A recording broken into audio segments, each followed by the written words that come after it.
Brevísimo, un programa radial dedicado al relato corto, letras, autores y viajes que nos hacen soñar en pocas palabras.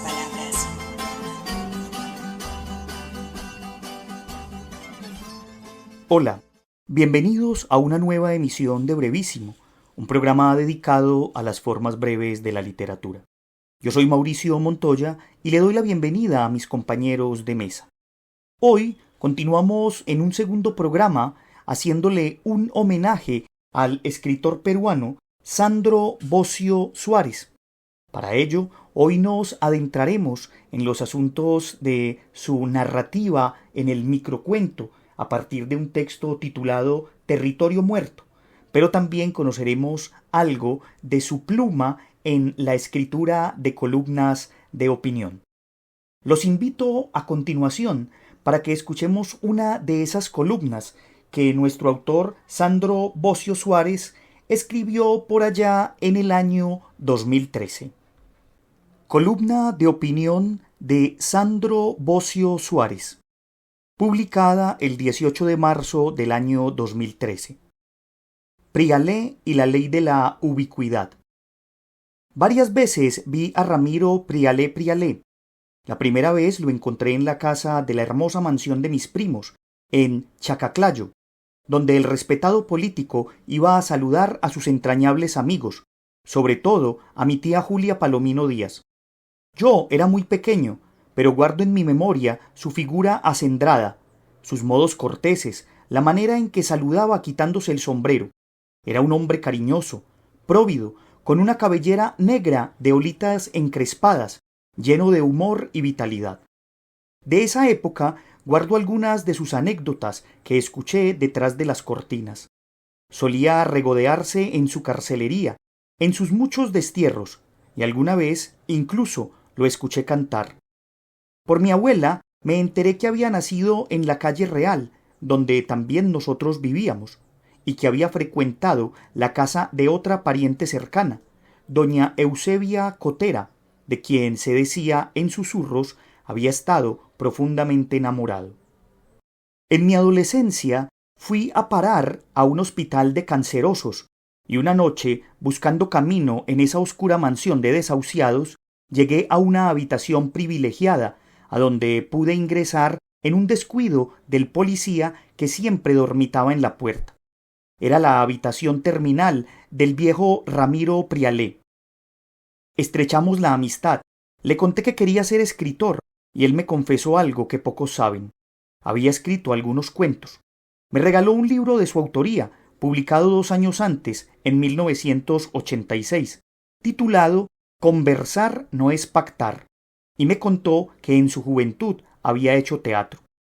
En esas circunstancias conocí de cerca la doble papada de Alan García, quien una tarde entró con su edecán para saludar al anciano, y se reverenció ante él como un nieto travieso que busca redención. Y vaya, cuánta redención necesitaba entonces el morrocotudo presidente.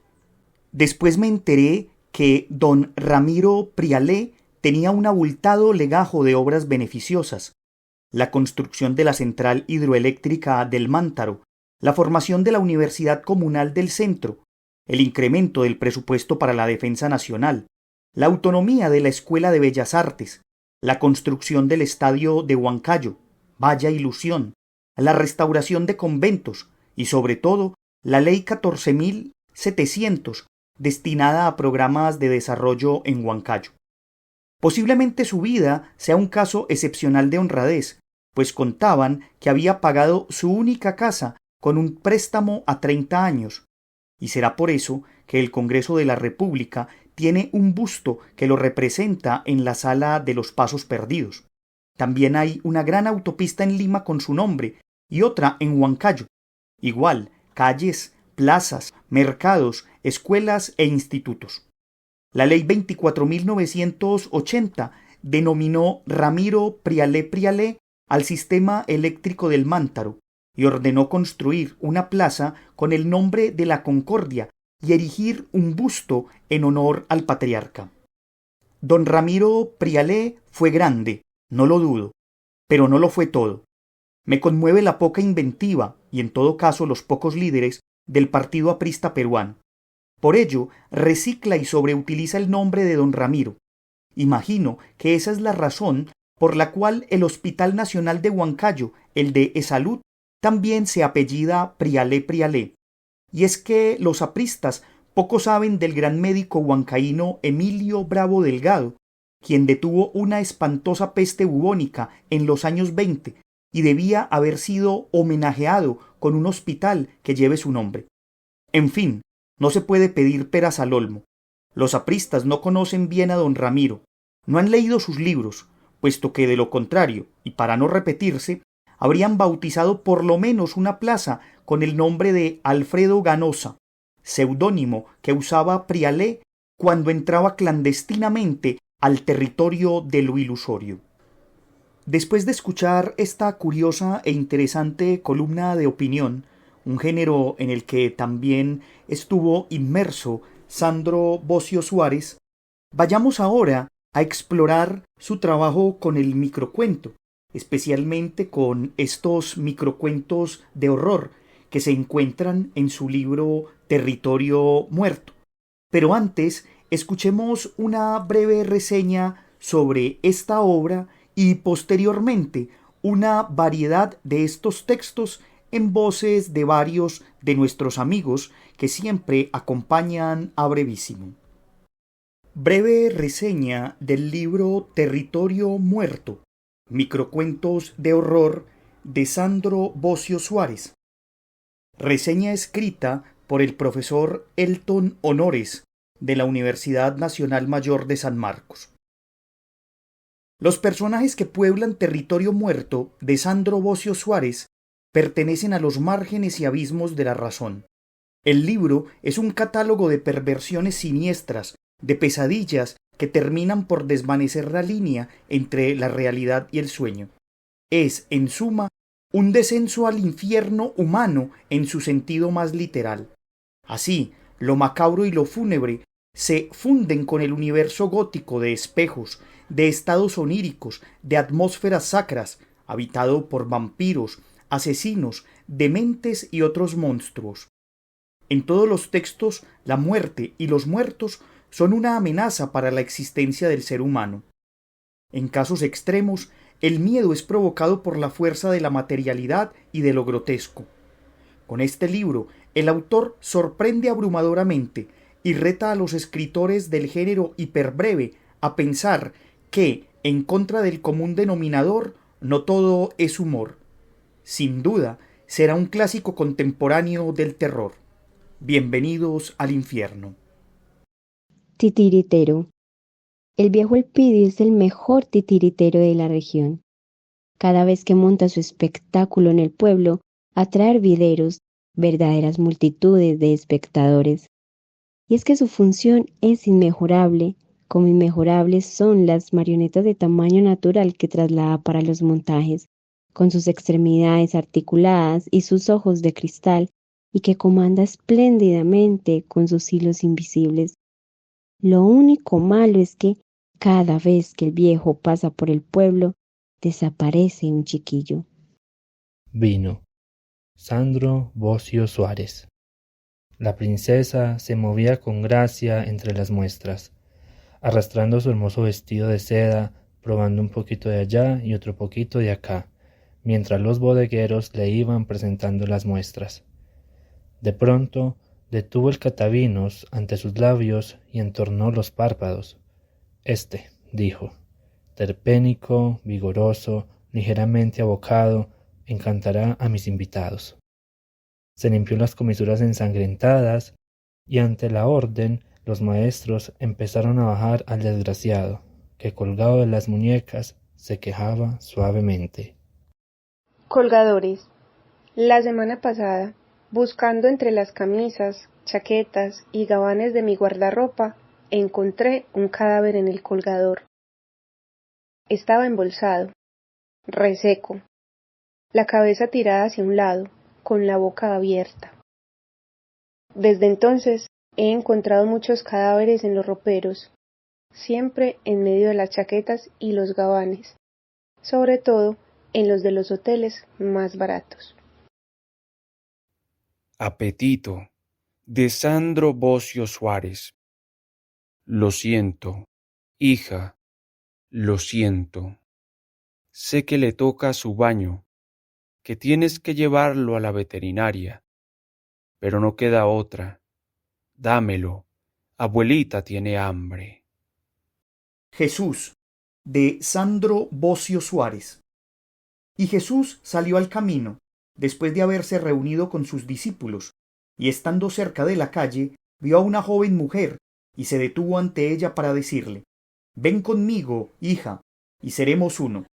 Y la joven mujer dejó el cántaro en el que estaba llenando agua, y se vino con Jesús, besándole el manto. Al día siguiente, después del desayuno, y en compañía de sus discípulos y de la joven mujer, fue a las grutas, y allí encontró a un joven, y le dijo: Ven conmigo, hijo, y seremos uno. En la noche, igualmente, Jesús habló con sus discípulos y con la gente allí conglomerada, y al terminar encontró a un hombre que hacía las veces de una mujer, y le dijo: Ven conmigo, y seremos uno. Y esa noche los tres jóvenes se refundieron juntos, y juntos salieron a la calle, y los tres realmente eran una sola persona, porque tenían un solo cuerpo y tres cabezas. Evangelio según Nicodemo. Usted está escuchando Brevísimo, un programa para gente de pocas palabras. Decapitación, de Sandro Bocio Suárez. Maese Andérico, mi maestro, dice que la tierra es redonda y no plana como creen hasta los más ilustrados, que los espíritus son energía, capaces de volver para vengarse de los que le hicieron mal, y que una cabeza decapitada tiene 20 segundos de conciencia para sufrir su realidad. Acabo de comprobar lo último, mientras todavía veo a la multitud aclamar al verdugo que muestra el hacha ensangrentada. Y pienso que esta noche comprobaré lo segundo, que mis enemigos empiecen a temblar. Duplicantes. He roto todos los espejos de la casa. Sin embargo, es demasiado tarde, porque han logrado salir antes de la purga. Han tomado mi lugar. Están por todos lados. Usan mis corbatas, mi coche, van al club, a la oficina, al café, siempre con mis formas y mi talante.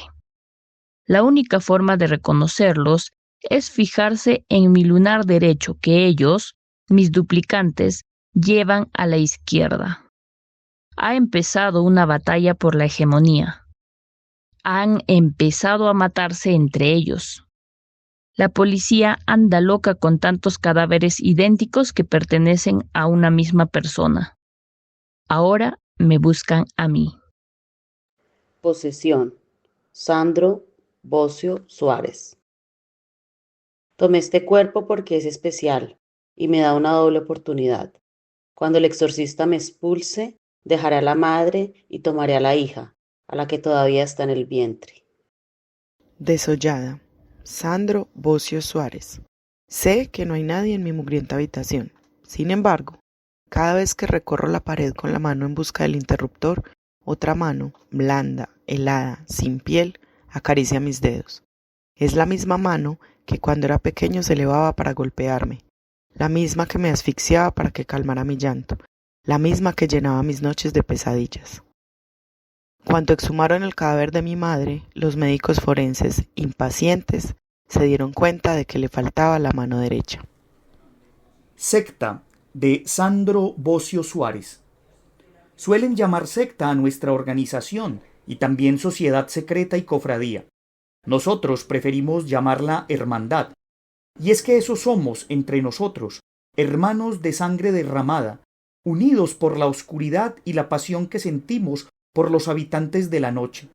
Es verdad que en el mundo abundan estas hermandades, pero la nuestra es única, la mejor, puesto que nosotros no nos conformamos con los sacrificios de perros y gatos, ni con el corazón palpitante de los recién nacidos.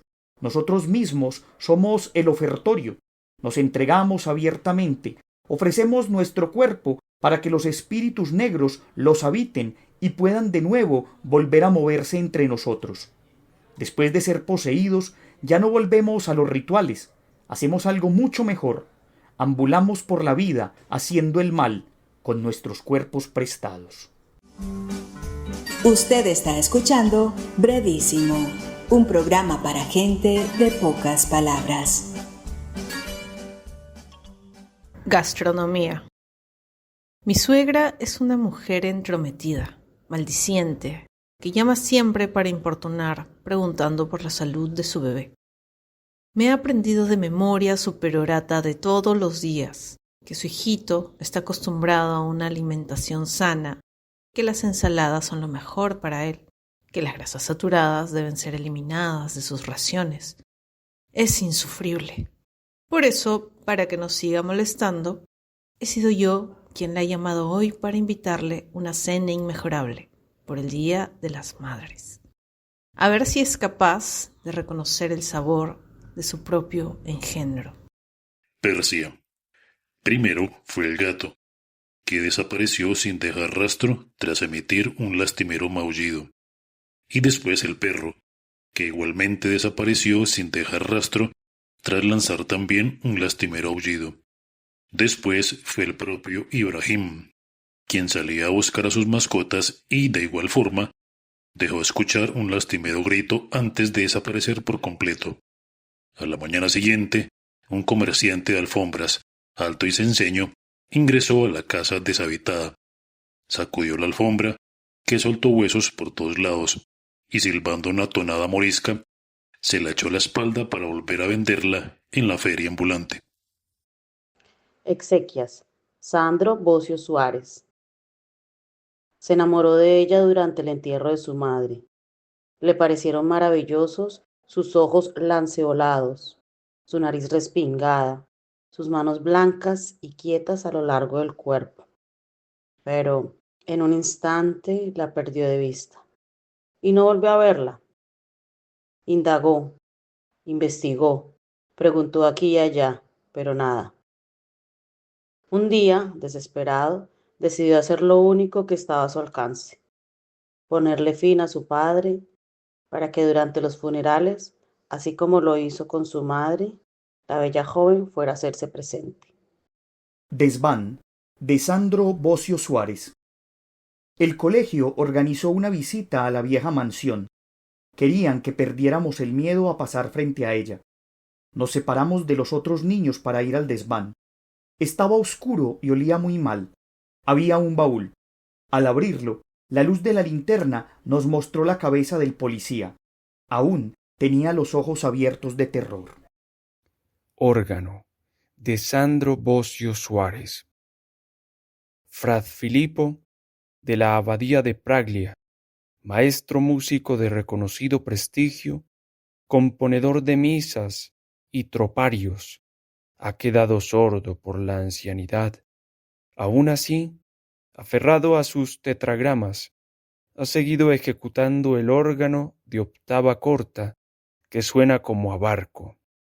Pero ahora se equivoca, ahora naufraga, ahora sufre la burla de los músicos y concertistas más jóvenes. Por eso, por no poder soportarlo, amanece muerto un día, envenenado con hojas de filodendro, la boca abierta, los dientes negros, volcado sobre las teclas de su órgano gigantesco. Uno de los músicos, uno que hace tiempo fue su alumno, pulsa el órgano en sus funerales. Todos los presentes, todos los miembros de la comunidad, todos, enloquecidos, ensordecen al escuchar las notas roncas del órgano maldito. Sandro Bocio Suárez brindó centenares de entrevistas, pero hay una que en el año 2010 versó sobre las lecturas que en ese año venía realizando y habló especialmente de un viaje que realizó a la ciudad de Medellín y donde quedó prendado de una obra literaria. confieso que ya no leo con la misma compulsión de mi adolescencia. Sin embargo, 2010 fue un año en que, de alguna manera, recuperé temporalmente mi capacidad de lectura. Hasta hace unos años leía casi exclusivamente literatura, sobre todo novelas y ensayos temáticos, pero por mis actividades periodísticas y académicas, ahora comparto la literatura con libros de otros campos, como la historia, la política, la antropología, la economía y la medicina. Entre los autores más memorables que leí y releí, este año están Doris Lessing, Hertha Müller, Paul Auster, Catherine Pancol, Arturo Pérez Reverte, Camila Lackberg, Laura Restrepo, Ana Gabalda, John Verdon, Federico Moxia, Daniel Stulin, Fernando Vallejo, y varios más. Por supuesto, destaca Mario Vargas Llosa, cuya última novela demuestra que los maestros también se cansan, pero que los grandes maestros luchan por mantenerse lozanos y vigentes, como lo hace él. También Isabel Allende, una autora a la que sigo con mucha fidelidad desde mi juventud, porque me parece una narradora nata, adictiva, que ahora me magnetizó con su novela sobre la esclavitud de negros en las plantaciones del Santo Domingo del siglo XVIII. Un tercer nombre es Alessandro Baricco, de quien, después de ver una mala versión cinematográfica, leí su novela sobre las rutas de la seda, muy histórica, muy romántica, con inolvidables pasajes eróticos que la acercan a la obra maestra. También Ken Follett, cuya novela sobre generaciones pesimistas marca su resurgimiento en el mundo de la novela. Hace poco me llegó de España El cementerio de Praga, que estoy leyendo ahora con deleite, como casi todo de Umberto Eco. Pero si tengo que destacar 3 libros, son estos. Rosario Tijeras, de Jorge Franco. En el mes de julio la Fundación Nuevo Periodismo Iberoamericano premió una crónica mía sobre música, de modo que estuve en Medellín una semana, donde pude hacer entrevistas y conocer la ciudad.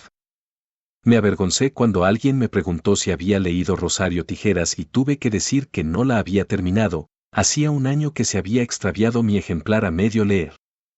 La segunda noche de mi estadía corrí a comprar el libro y volví a leerlo completo, en unas horas, y me sentí realmente sacudido. Hermosísima historia de un amor imposible en un contexto violento marcado por el narcotráfico y el sicarismo. Los hombres que no amaban a las mujeres, de Stieg Larsson. Confieso mi debilidad por las novelas policíacas, así que este libro fue uno de los más apasionantes de los que leí el pasado año. Lo empecé a leer en el avión de regreso a Perú y rápidamente me enfrasqué en esta primera aventura fascinante de Miquel Blomqvist y Lisbeth Salander, quienes, contratados por Henrik Banger, deben desentrañar un crimen cometido hace 36 años. Novela policial, pero además una fábula social impresionante del mundo empresarial y automatizado del mundo actual. Casi una obra maestra. El hombre que ríe, de Víctor Hugo, este libro fue, sin lugar a dudas, mi mejor relectura. Esta arrebatadora historia decimonónica volvió a internarme en las callejuelas sucias de Southwark, en Londres, y en los laberintos de pasiones de Ursus, Gwynplaine, Dea y Barkilphedro.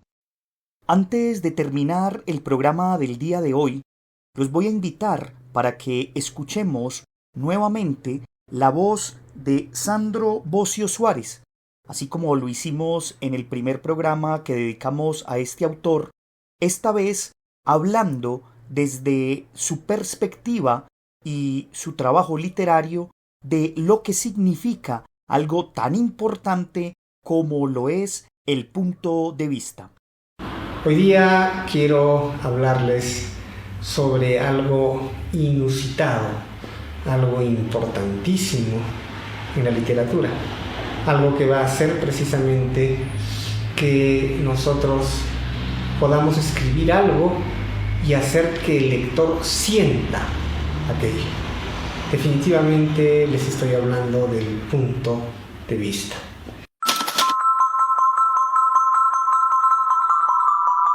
Hola a todos, ¿qué tal? Aquí continuaremos con nuestras conversaciones sobre el aspecto narrativo. El punto de vista, en definitiva, es el enfoque, es la particular forma de ver el mundo de un determinado personaje. En el relato, para narrar una historia, debemos siempre meternos dentro de un personaje y contar la historia a través de sus ojos y de sus sentimientos. Y ese es el secreto para hacer que nosotros nos involucremos en el mundo interior de este personaje. De ese modo, hacemos que la historia se haga más humana. Incluso las descripciones deben hacerse en función de este personaje, a cómo ve un paisaje o cómo siente una situación, para que se adecue a nosotros y se acerque necesariamente a nuestros sentimientos. Con la primera persona gramatical, pues no tenemos ningún problema, ¿no? Ya que el narrador protagonista lo va a contar todo de acuerdo a su punto de vista. Pero debemos tener mucho cuidado con la segunda y sobre todo con la tercera persona. Como ejemplo, narraremos una misma historia desde 3 puntos de vista diferentes. Por ejemplo, un caballero sale a la ventana y nosotros narramos ese hecho desde la parte externa y sencillamente decimos que él salió a la ventana y vio que afuera no había automóviles.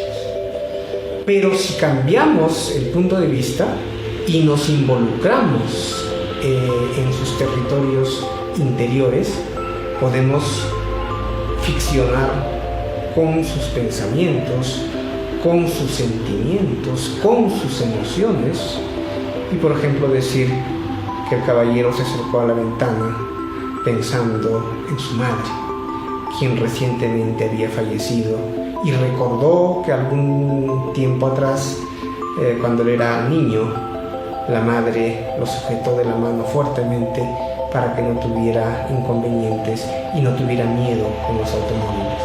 Entonces, muy sentidamente, muy apenado, se acercó a la ventana y vio que no había automóviles. ¿Se dan cuenta ustedes el cambio, la situación, la diferenciación que hay entre estos dos temas? El punto de vista entonces es sumamente interesante y podemos aprenderlo practicando, leyendo y sobre todo haciendo del punto de vista un trabajo permanente en nuestra vida. Muchas gracias, estamos en contacto. Con esto entonces terminamos nuestro programa del día de hoy. Agradezco a quienes me acompañaron en la mesa para rendir homenaje a este maravilloso escritor peruano, Sandro Bocio Suárez. Agradecemos también a la Universidad Nacional por este espacio que nos brinda, a Jorge Benjumea en el máster, y a ustedes les informamos que Brevísimo se va a unas cortas vacaciones, pero esperamos volver en el año 2026 con nuevas temáticas y nuevas formas breves de la literatura. Hasta pronto, felices fiestas, feliz año y feliz inicio del año 2026. Brevísimo, un programa radial dedicado al relato corto, letras, autores y viajes que nos hacen soñar en pocas palabras.